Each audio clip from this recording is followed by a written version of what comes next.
Abraham obeyed God's command and left his father's house with his nephew Lot. Abraham and Lot were forced to separate, one going one way and the other going another. It was expected that Abraham, the recipient of God's promise, would exercise his right and choose first. But he graciously allowed Lot to choose first. Lot made decisions based solely on human considerations and was satisfied with the abundance of the land. Abraham's decision to let Lot choose first was undoubtedly a decision based on faith, focusing on the spiritual rather than the material, on God's promises. Lot's decision was completely selfish. He left Abraham and went to Sodom. Lot looked up and saw the whole Jordan Valley. This valley was green, fertile, well-watered, and reminded him of the Lord's garden. Lot pitched his tent near Sodom. There the people were wicked and committed serious sins against the Lord. Their wickedness is revealed in chapter 19. Lot contrasts with Abraham. Abraham was instructed to look up and see what Lot had chosen for himself. When he lifted his eyes and looked, behold, 3 men were standing before him. When he saw them, he ran from the tent door to meet them and bowed to the ground. He took curds and milk and the calf that he had prepared and placed it before them, and he stood by them under the tree while they ate. He said, "Surely I will return to you about this time next year, and behold, your wife Sarah will have a son." Sarah was beyond the age of childbearing, so Sarah laughed to herself, saying, "After I have grown old, shall I have pleasure, my Lord being also old?" But the Lord said to Abraham, "Why did Sarah laugh, saying, 'Shall I indeed bear a child when I am so old?' At the appointed time I will return to you about this time next year, and Sarah shall have a son." Sarah denied it, however, saying, "I did not laugh," for she was afraid. And he said, "No, but you did laugh." And the Lord said, "The outcry against Sodom and Gomorrah is indeed great, and their sin is extremely serious. I will go down now and see if they have done altogether according to the outcry that has come to me, and if not, I will know." Then the men turned away from there and went toward Sodom, while Abraham was still standing before the Lord. Abraham approached and said, "Will you indeed sweep away the righteous with the wicked? Suppose there are 50 righteous within the city. Will you indeed sweep it away and not spare the place for the sake of the 50 righteous who are in it? Far be it from you to do such a thing, to slay the righteous with the wicked, so that the righteous and the wicked are treated alike. Far be it from you. Shall not the judge of all the earth deal justly?" So the Lord said, "If I find in Sodom 50 righteous within the city, then I will spare the whole place on their account." And Abraham replied, "Now behold, I have ventured to speak to the Lord, although I am but dust and ashes. Suppose the 50 righteous are lacking 5, will you destroy the whole city because of 5? And he said, "I will not destroy it if I find 45 there." He spoke to him yet again and said, "Suppose 40 are found there." And he said, "I will not do it on account of the 40. Then he said, "Oh, may the Lord not be angry, and I shall speak. Suppose 30 are found there." And he said, "I will not do it if I find 30 there." And he said, "Now behold, I have ventured to speak to the Lord. Suppose 20 are found there." And he said, "I will not destroy it on account of the 20. Then he said, "Oh, may the Lord not be angry, and I shall speak only this once. Suppose 10 are found there." And he said, "I will not destroy it on account of the 10. As soon as he had finished speaking to Abraham, the Lord departed, and Abraham returned to his place.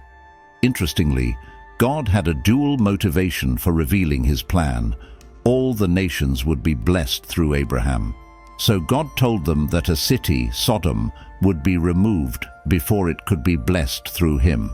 Secondly, Abraham was to teach his descendants what is right and just so that they could benefit from God's blessings. Abraham was convinced that there were righteous people in Sodom, so he appealed to God based on his justice. He prayed for all the people in the cities, both the wicked and the righteous, to be spared for the sake of the righteous. Abraham's struggle with God and his prayers were made with humility and deep reverence. He fought for justice and freedom for Sodom, even when only a few righteous people were present. He wasn't trying to persuade God to do something against his will. The theme of justice dominated those who would benefit from God's blessings. Israel should have been as concerned as Abraham, who turned it into a compassionate intervention. God, in his holy justice, fought against Sodom and Gomorrah. Instead, he takes an active role and serves as a reminder to God through prayer. Abraham's concern for the people of Sodom and Gomorrah is quite remarkable. They would be blessed through Abraham. So God told them that a city, Sodom, would be removed before it could be blessed through him. Secondly, Abraham was to teach his descendants what is right and just, so that they could benefit from God's blessings. If the sins of these people were complete, they would be judged.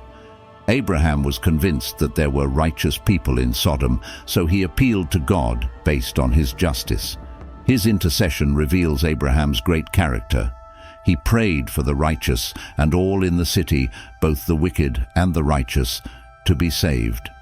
He had personally saved these people during a battle before.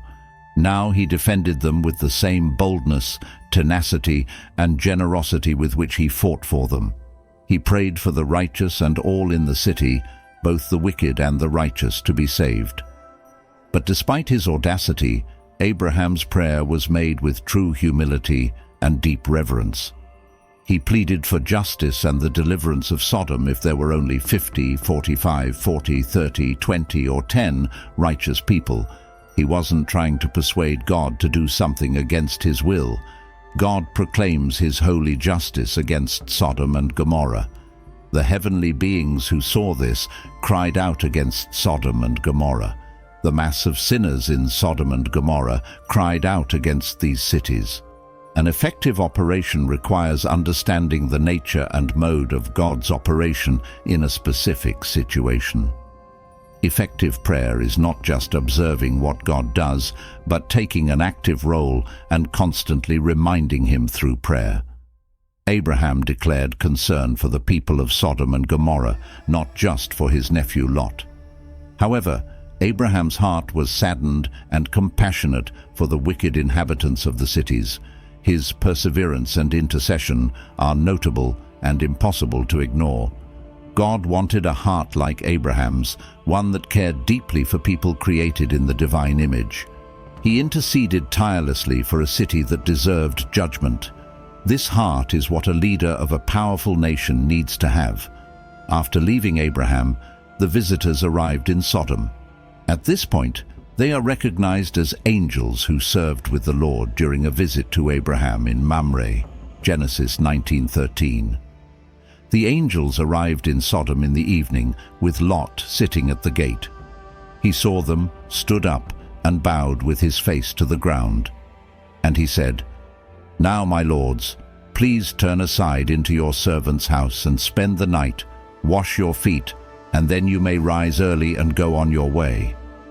They said, "No, we will spend the night in the square." However, he insisted strongly, so they turned aside to him and entered his house. Lot prepared a feast for them, baked unleavened bread, and they ate. To him, they probably seemed like noble guests. With a touch of righteousness, we see that Lot was sitting at the gates of Sodom. Lot's life continued compromised, leading to his gradual decline. He first turned his attention to Sodom, Genesis 13:10, pitched his tent towards Sodom, Genesis 13:12, and finally settled in Sodom, Genesis 13:12. Unfortunately, he lost everything when Sodom was attacked. Returning to the infamous city, he was seen sitting at the gates of Sodom, indicating that he had become a civic leader. The ancient city gate area was a kind of community center where respected city leaders gathered. They resolved disputes, discussed important matters, and kept an eye on everyone entering and leaving the city. Although Lot was a good and moral man, he was deeply disturbed by the injustices he saw around him. 2 Peter 2:7-8. And if he rescued righteous Lot, greatly distressed by the sensual conduct of the wicked, for as that righteous man lived among them day after day, he was tormenting his righteous soul over their lawless deeds that he saw and heard. Peter has already told us how God saved Noah. Next, he speaks about another person God saved, the righteous Lot. Lot's story shows that God can save people just as much as he can punish them. This shows that God's goodness is as strong as his sense of justice. He saved Lot because Lot was a good man in his eyes. Even though others didn't recognize Lot's goodness, every day he was disturbed by the evil around him. But he didn't take strong enough measures to remove himself and his family from this bad environment. This shows us that it is not enough to be upset about injustice. We must also take steps to avoid being part of it. Genesis 19:4-5. But before they lay down, the men of the city, the men of Sodom, both young and old, all the people to the last man, surrounded the house. We read that the men of the city, both young and old, all the people from every quarter, surrounded the house. It wasn't something out of the ordinary, but rather a common practice among the men of Sodom. For the sisters, God compared the sin of Sodom to the sin being committed in Jerusalem at that time. Behold, this was the guilt of your sister Sodom. She and her daughters had pride, excess of food, and prosperous ease, but did not aid the poor and needy. They were haughty and did an abomination before me. So I removed them when I saw it. Ezekiel 16:49-50. The message we receive in the verse from Ezekiel is not just about the sins of Sodom, such as pride, laziness, or seeing the poor as the only cause. These were Sodom's sins, and something was wrong with another city, Jerusalem. If we look at Genesis, we can see that God was more enraged than with these sins. He also hated the terrible violence that occurred in Sodom. These words are abominable in Ezekiel, and these sins are included. Therefore, the lesson here is to recognize and avoid all kinds of wrongs, not just some. We read that we could see them with our own eyes, but Lot went out to them at the entrance, shut the door behind him, and said, "Please, my brothers, do not act wickedly. Now behold, I have 2 daughters who have not had relations with any man. Please let me bring them out to you, and do to them whatever you like. Only do nothing to these men, for they have come under the shelter of my roof." So they pressed hard against Lot and came near to break the door. We read, "Please, my brothers, do not act wickedly." Lot faced a great challenge to make his point. He believed in a different sense of right and wrong compared to the men of Sodom. These men were pursuing what they thought was fun, disregarding Lot's warnings that their actions were wrong.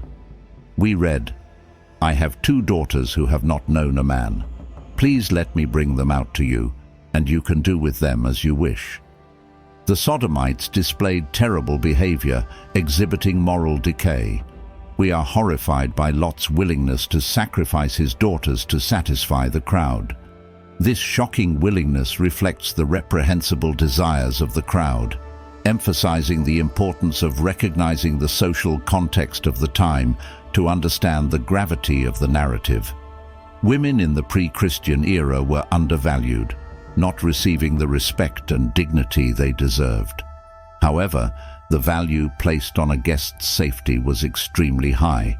In this cultural context, the protection of a guest was often prioritized above the well-being of family members. This reflected a distorted understanding of hospitality and duty. This man came here as a foreigner and now wants to act as a judge. The men of Sodom mocked Lot and rejected his weak attempts to lead morally and spiritually. They had no respect for him at all, even though his friendly approach led him to call these wicked men "my brothers."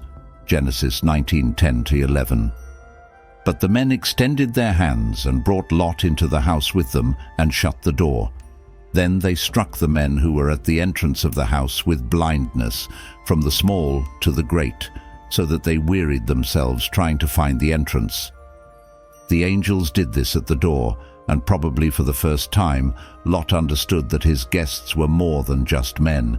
Genesis 19:12-14. The two men said to Lot, "Who else do you have here?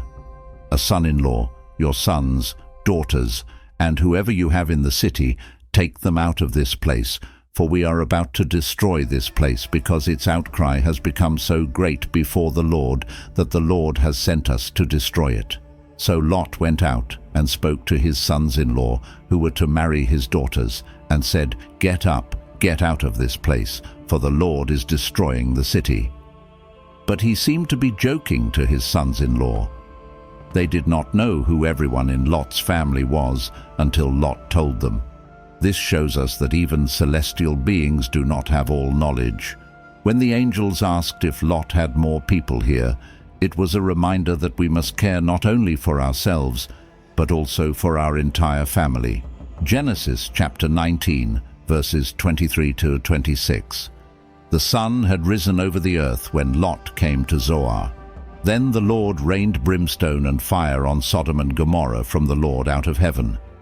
But Lot's wife, behind him, looked back, and she became a pillar of salt. As the angel mentioned in Genesis chapter 19, verse 22, God's judgment could not begin on Sodom and Gomorrah until Lot and his family had reached the safety of Zoar. This was necessary to keep God's promise to Abraham intact. Once Lot and his family were safe, the Lord sent fire and brimstone on Sodom and Gomorrah. These cities faced total and severe judgment, but only after God fully saw their actions and acknowledged that Lot was there as a good man among them. Genesis 13:1. Lot looked and saw many waters in the Jordan Valley before the Lord destroyed Sodom and Gomorrah. Everything was like the garden of the Lord and the land of Egypt, and they went to Zoar, which is at the southern end of the Dead Sea. Although they enjoyed countless blessings and experienced God's infinite mercy, the people of Sodom and Gomorrah still rejected him. They experienced God's power, mercy, and grace more than anyone else in their community. God saved them from disaster. They heard Melchizedek speak about God and saw that the lives of Melchizedek and Abraham demonstrated God's love and faithfulness. However, they chose to ignore everything. Remember what happened to Lot's wife, who became a pillar of salt because she did not heed the clear warning of the angel not to look back. Genesis 19:17. This story teaches us a very important principle. We must think about the future and our salvation instead of living in a world that is about to end and awaiting God's judgment. This is the woman Jesus mentioned in the Gospel of Luke. Remember Lot's wife. Luke 17:32. Lot's wife is an anonymous woman mentioned many times in the Bible. Recently, a woman died because she disobeyed the word of the Lord. We know more about Lot's wife's death than about him. Interestingly, Lot's wife is not mentioned in the Bible, although there are many lessons about her life. We know why she looked back to watch the city when it was destroyed. Lot's wife survived, although she is not listed in the Bible. We can say something about her. She knew well the God whom Lot served, and Abraham was her uncle, from whom she learned a lot. She was there when her husband was kidnapped and saved by the power of God. She was extremely blessed to have God's angels in her house, who even took her by the hand and pulled her out of Sodom.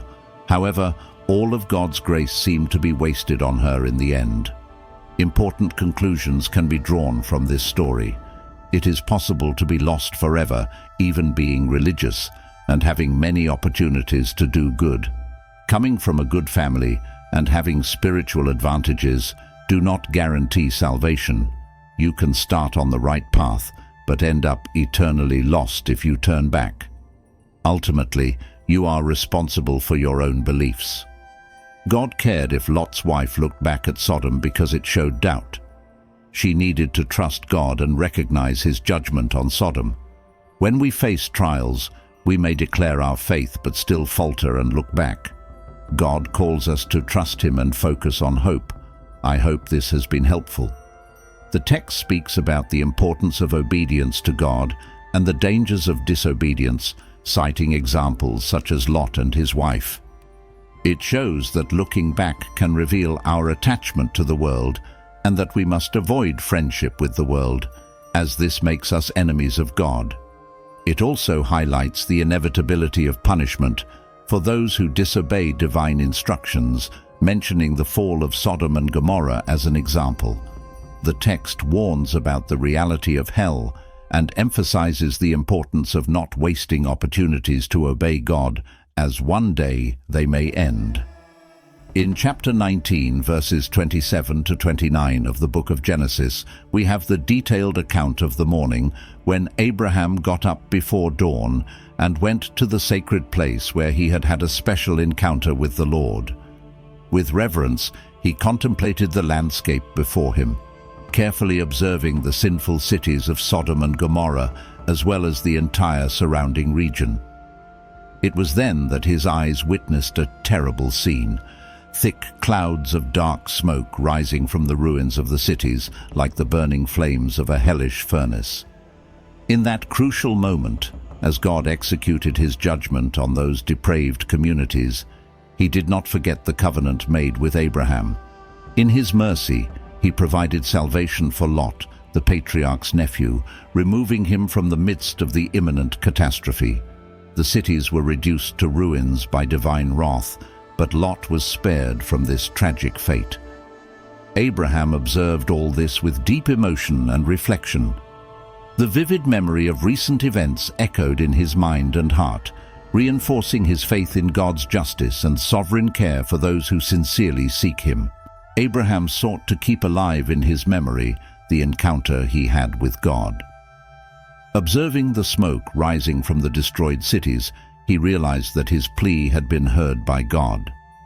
Before the disaster occurred, resulting in Lot's salvation, imagine how a faithful person must feel witnessing the divine judgment of wrong choices. The correct way to react is to humbly accept the Lord's decision and feel genuinely grateful for being saved. They need to be more careful with their lives and consider how terrible sin is, avoiding it. The Lord destroyed the wicked cities in great destruction, incinerating them to the rock. Some believe that sulfur deposits emerged from the ground and fell from the skies in burning flames. The intense gaze of Lot's wife resulted in her transformation into a pillar of salt, an eternal symbol of her disobedience. The dense smoke that Abraham witnessed originated from the burning fire.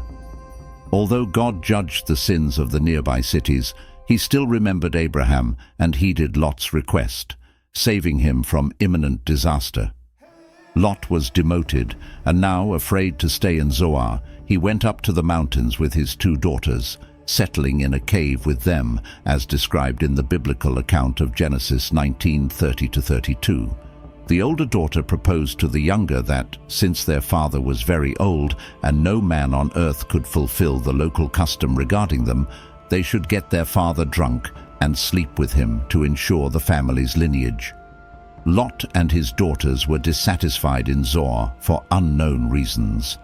Additionally, the people of Zoar did not sympathize with the group, so they chose to move to the mountains to live in isolation. Although Lot and his family lost everything when Sodom and Gomorrah were destroyed, they soon had wine.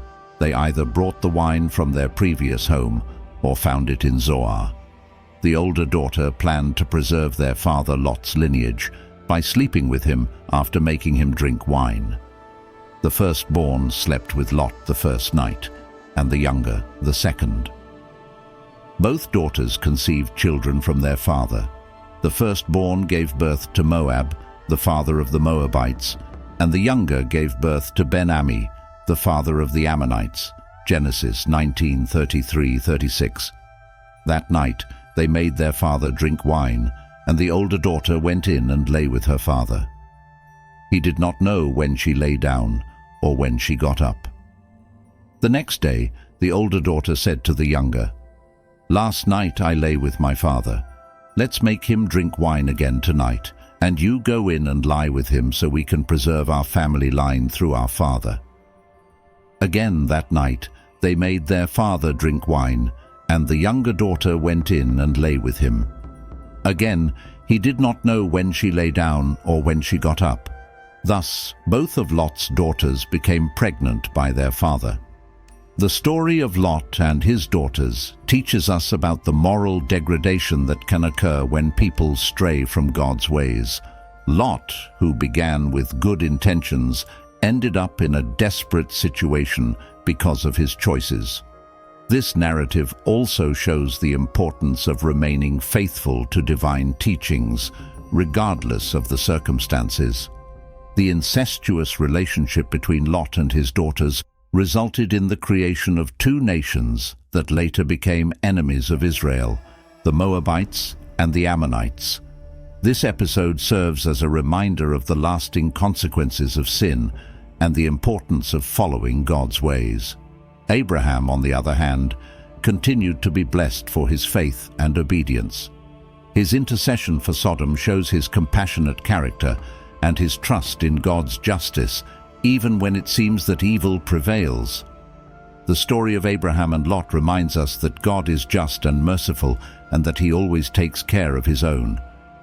Abraham continued to live in faith, teaching his descendants to follow the ways of the Lord, while Lot and his daughters faced the consequences of their choices. Abraham settled in the land promised by God to him and his descendants. The story of Sodom and Gomorrah is a powerful example of how obedience and faith in God can lead to blessing and protection, while disobedience and sin lead to destruction and judgment. Lot is an example of someone who was saved by God's grace, but whose life was marked by poor decisions and a tragic end. In contrast, Abraham is an example of faith and obedience, someone who trusted in God's promises and was greatly blessed for it. This narrative also highlights the importance of intercession and prayer. Abraham interceded for Sodom, showing his love for the people and his trust in God's justice. Although Sodom was not spared, Abraham's prayer resulted in the salvation of Lot and his family. This is a reminder that our prayers can make a significant difference in the lives of others. The story of Sodom and Gomorrah calls us to reflect on our own lives and choices. We are called to live according to God's principles, to avoid sin, and to seek justice and mercy. God is just and holy, but he is also merciful and loving, ready to forgive those who turn to him with faith and repentance. May we learn from the examples of Abraham and Lot and choose to live a life that pleases God. In Genesis 19:37-38, we read about the children conceived by Lot's daughters. The older daughter gave birth to a son and named him Moab. He is the father of the Moabites today. The younger daughter also gave birth to a son and named him Ben-Ammi. He is the father of the Ammonites today. These nations, the Moabites and the Ammonites, often opposed Israel, showing how the consequences of Lot's sin affected future generations. Although God spared Lot because of Abraham, Lot's choices had lasting repercussions. Abraham, on the other hand, continued to follow God faithfully, becoming the father of a great nation as promised by God. The story of Lot and Abraham teaches us valuable lessons about faith, obedience, and the consequences of our choices. We must always seek God's will and trust in his justice and mercy. Just as Abraham interceded for Lot, we should pray for one another and strive to live according to divine teachings. May we learn from these stories and apply their lessons in our daily lives, living in a way that honors God and benefits those around us. In summary, the story of Sodom and Gomorrah and Abraham's intercession illustrates the importance of obedience, faith, and prayer. These biblical narratives remind us that God is just and merciful, ready to save those who turn to him. May we always trust in His justice and seek to live according to His principles so that our lives may be blessed and we may be a blessing to others. Lot's example shows that even the righteous can stray and suffer the consequences of their poor choices. He was saved because of Abraham's intercession, but his actions resulted in personal tragedies and problematic legacies. Abraham, in contrast, is an example of someone who lived according to faith and obedience to God, receiving lasting blessings for it. Reflecting on these stories, we are called to consider our own lives and how we follow God's teachings. We should strive to live in faith, trusting in God's justice and mercy. Abraham's intercession for Sodom reminds us of the power of prayer and the importance of interceding for those around us. May we learn from the examples of Abraham and Lot, choosing to follow the path of obedience and faith in our own lives. God is just and merciful, and He cares for those who sincerely seek Him. By living according to His principles, we can experience His blessings and be a positive influence on others. We conclude that the story of Sodom and Gomorrah, along with Abraham's intercession, offers us profound lessons about justice, mercy, and the power of faith.